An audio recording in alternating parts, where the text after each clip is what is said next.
आप सभी का स्वागत है। आज हम हिंदी व्याकरण के एक ऐसे टॉपिक पर बात करने वाले हैं जो है तो बहुत महत्वपूर्ण, लेकिन अक्सर लोगों को कंफ्यूज कर देता है। टॉपिक है सर्वनाम। और हमारी मदद के लिए हमारे पास कुछ बहुत ही अच्छी एजुकेशनल स्लाइड्स हैं।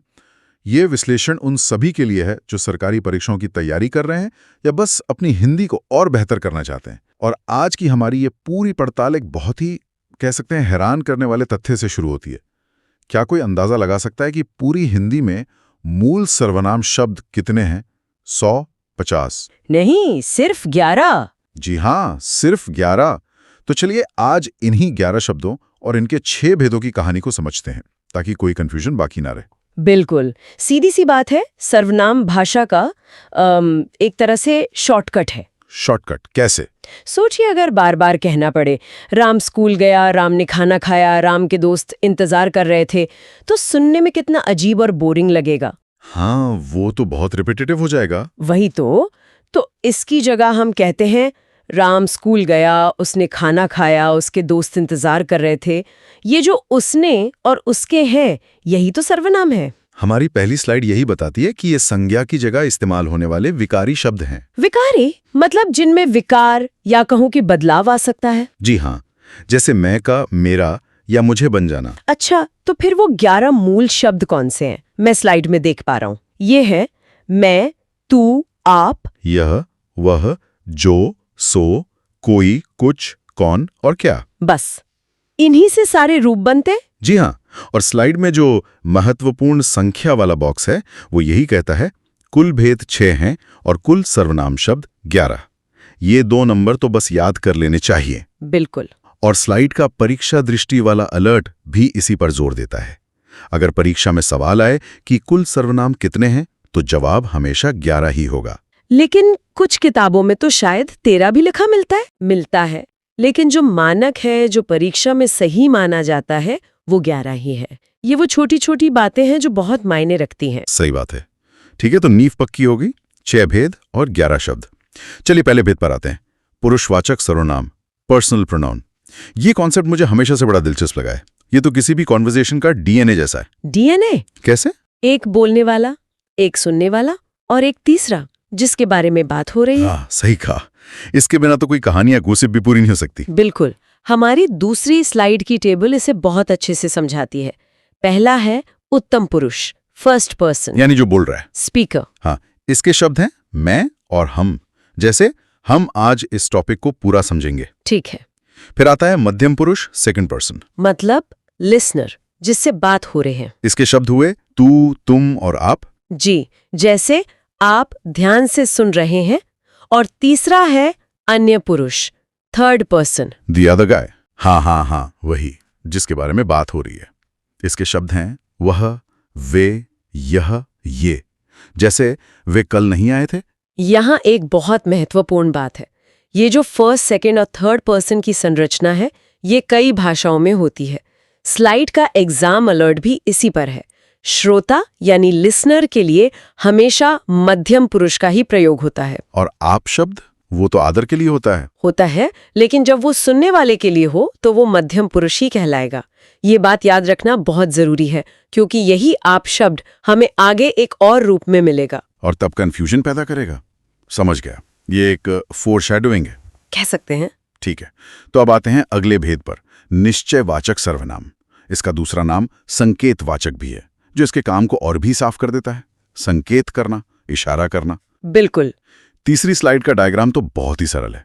पास की चीजों के लिए यह और ये, जैसे यह मेरा पेन है। और दूर की चीजों के लिए वह और वे, जैसे वह तुम्हारी किताब है। इसमें एक निश्चितता है, एक श्योरिटी है कि हम किस चीज की बात कर रहे हैं। लेकिन यहीं पर एक बहुत बारीक सा पेज है जिसमें अक्सर लोग फंसते हैं। और वो क्या है? वो है निश्चयवाचक सर्वनाम और सार्वनामिक विशेषण का अंतर। स्लाइड का एग्जाम अलर्ट इसी के बारे में है। देखिए, अगर मैं कहूँ यह मेरा घर है, तो यहाँ यह एक सर्वनाम है जो घर की तरफ इशारा कर रहा है। ठीक है। लेकिन अगर मैं कहूँ यह घर मेरा है, तो अब यह शब्द संज्ञा घर के ठीक पहले आ गया। हाँ, तो यहाँ वो सर्वनाम न रहकर सार्वनामिक विशेषण बन जाता है। अरे वाह, मतलब शब्द वही, हाँ। पर वाक्य में उसकी जगह बदलने से उसका काम और नाम दोनों बदल गए। बिल्कुल। कॉन्टेक्स्ट इज की। ये दिखाता है कि भाषा कितनी एफिशिएंट है।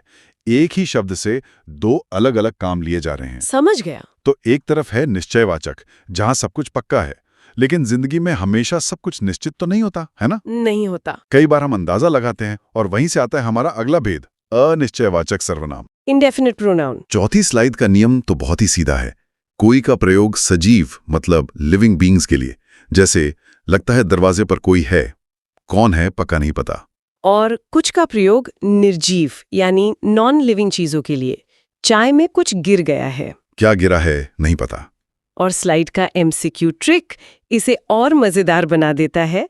वाक्य है शायद कमरे में छिपा है। अब जाहिर है छिपने वाला कोई इंसान या जानवर ही होगा, कोई कुर्सी तो नहीं छिपेगी। बिल्कुल। तो यहाँ खाली जगह में कोई ही आएगा। और ये भी ध्यान दें कि कारक लगने पर कोई किसी में बदल जाता है, जैसे किसी ने आवाज दी। अनिश्चितता यहाँ भी बनी हुई है। सही है। अब आते हैं अगले जोड़े पर, संबंध और प्रश्न। संबंधवाचक सर्वनाम तो मुझे भाषा के ब्रिज बिल्डर्स जैसे लगते हैं। ब्रिज बिल्डर्स, ये अच्छा नाम दिया। ये वाक्यों के दो हिस्सों को जोड़कर एक मजबूत रिश्ता बनाते हैं, और इनकी सबसे बड़ी पहचान है कि ये जोड़ों में आते हैं। जी हाँ, पेयर्स में। 5वीं स्लाइड में इसके बेहतरीन उदाहरण है, जैसे जो सो, जो करेगा सो भरेगा, या आधुनिक हिंदी में जो वह। हाँ। फिर है जिसकी उसकी, और इसका तो अमर मुहावरा है, जिसकी लाठी उसकी भैंस। हाँ, और जैसा वैसा, जैसा देश वैसा भेष। ये एक तरह से कॉज एंड इफेक्ट का रिश्ता दिखाते हैं। इनका व्याकरणिक महत्व बहुत गहरा है। जैसा स्लाइड के PYQ अलर्ट में लिखा है, ये मिश्र वाक्यों की रचना करते हैं। मतलब एक हिस्सा दूसरे पर निर्भर होता है। जैसे जिसकी लाठी अपने आप में अधूरा है, उसे पूरा होने के लिए उसकी भैंस की जरूरत पड़ती है। ये भाषा को गहराई देते हैं। और अब इस जोड़े का दूसरा हिस्सा, जो शायद सबसे आसान है, प्रश्नवाचक सर्वनाम, इंटरोगेटिव प्रोनाउन। इनका काम एक ही है, सवाल पूछना। 6ठी स्लाइड में दो मुख्य शब्द हैं, कौन और क्या, और नियम यहां भी वही अनिश्चयवाचक वाला लगता है। हाँ, कौन प्राणियों के लिए, जैसे यह पेंटिंग किसने बनाई। और क्या वस्तुओं के लिए, जैसे तुम क्या पढ़ रहे हो। और इसकी सबसे बड़ी पहचान, जैसा कि स्लाइड में भी बताया गया है, वाक्य के अंत में लगा प्रश्नवाचक चिन्ह। Question mark. परीक्षा में तो ये सबसे आसानी से पहचाना जा सकता है। बिल्कुल। अगर सवाल पूछा जा रहा है तो वो प्रश्नवाचक सर्वनाम ही होगा। चलिए अब आखिरी और सबसे दिलचस्प पड़ाव पर आते हैं, निजवाचक सर्वनाम, रिफ्लेक्सिव प्रोनाउन। निज का मतलब ये होता है अपना या स्वयं। तो ये सर्वनाम कर्ता मतलब सब्जेक्ट अपने लिए इस्तेमाल करता है। इसके मुख्य शब्द हैं आप, अपने आप, स्वयं, खुद, स्वतः। जैसे मैं यह काम खुद कर लूंगा। यहां जोर इस बात पर है कि काम करने वाला किसी और की मदद नहीं ले रहा। लेकिन एक मिनट, यहां मैं थोड़ा सा कंफ्यूज हो गई। पूछिए। अभी थोड़ी देर पहले हमने पढ़ा कि आप तो मध्यम पुरुष है, लिसनर के लिए इस्तेमाल होता है, और अब आप कह रहे हैं कि आप निजवाचक भी है, जो स्वयं के लिए इस्तेमाल होता है। ये कैसे हो सकता है? एक ही शब्द के दो अलग अलग काम। यही तो इस टॉपिक का सबसे मजेदार हिस्सा है। और आपका सवाल बिल्कुल सही है। इसका जवाब कॉन्टेक्स्ट में छिपा है। अच्छा। 7वीं स्लाइड का एग्जाम अलर्ट एक मशहूर कहावत का उदाहरण देता है, आप भला तो जग भला। आप भला तो जग भला। यहां आपका मतलब तुम नहीं है, यहां इसका मतलब है स्वयं या खुद। अगर हम स्वयं भले हैं तो हमें दुनिया भी भली लगेगी। अच्छा, तो इस वाक्य में आप निजवाचक सर्वनाम है। बिल्कुल। तो मतलब हमें पूरा वाक्य पढ़कर उसका भाव समझना होगा। जी हाँ, और इसी कंफ्यूजन को दूर करने के लिए 8वीं स्लाइड भ्रम निवारण दी गई है। हाँ, इसमें आमने सामने रखकर अंतर समझाया गया है। पहला आपका अंतर, जब श्रोता के लिए हो, जैसे आप क्या लेंगे, तो यह मध्यम पुरुष है। और जब स्वयं के लिए हो, जैसे मैं आप ही चला जाऊंगा, तो ये निजवाचक है। एग्जैक्टली। और दूसरा कंफ्यूजन वो शब्द को लेकर है, जब वो किसी तीसरे व्यक्ति के लिए हो, जैसे वो मेरा दोस्त है, तो यह अन्य पुरुष है। लेकिन जब वह किसी चीज की ओर इशारा करने के लिए हो, जैसे वह मेरी साइकिल है, तो ये निश्चयवाचक सर्वनाम है। हाँ। तो स्लाइड का सार यही है, संदर्भ ही सब कुछ है। बस ये पूछना है कि बात किसी दूसरे की हो रही है किसी चीज की ओर इशारा हो रहा है या कर्ता अपने ही बारे में कुछ कह रहा है। जवाब मिलते ही सर्वनाम का भेद साफ हो जाएगा। बिल्कुल। बहुत खूब। अब जब हमने सारे भेद समझ लिए हैं तो क्यों ना कुछ आम गलतियों पर नजर डाली जाए। हाँ, ये बहुत जरूरी है। 9वीं स्लाइड इसी बारे में है। मेरे को जाना है। हाँ। ये तो मैंने बहुत लोगों को बोलते सुना है। जबकि सही है, मुझे जाना है। इसी तरह तेरे को की जगह तुझे, और वह लोग की जगह वे लोग। इन गलतियों का कारण क्या है? कारण वही है जो हमने शुरू में बात की थी, सर्वनाम का विकारी स्वभाव। वो कारक के अनुसार अपना रूप बदलते हैं। मैं प्लस को मिलकर मुझको या मुझे बनता है, मेरे को नहीं। ये भाषा की अपनी एक संरचना है। और स्लाइड में एक और रोचक तथ्य है, सर्वनाम में संबोधन कारक नहीं होता। मतलब हम किसी को हे मैं या अरे वह कहकर नहीं बुला सकते।